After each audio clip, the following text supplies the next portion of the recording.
Bastogne. The fortune of the war is changing. This time, the U.S. Air Forces in and near Bastogne have been encircled by strong German armored units.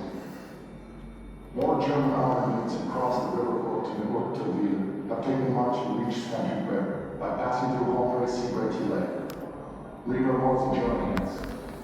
There is only one possibility to save encircled USA troops from total annihilation. That is the honorable surrender of the encircled town.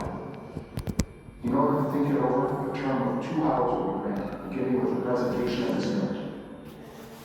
If this proposal should be rejected, 1 German artillery corps and 6 heavy AA battalions are ready to annihilate the USA troops in and near Bastogne. The order for firing will be given immediately after these 2 hours term.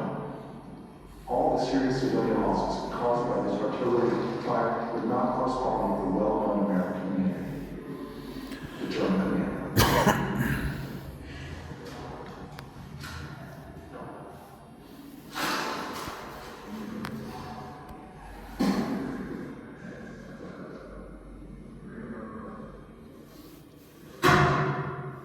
They're way out of line. Saying it's our fault that they're killing civilians, that's disgusting. What are you doing with these people? They're being held in custody, sir. Thank you, brother. You're dismissed. And tell Colonel Harper to join us as soon as possible. Yes, sir.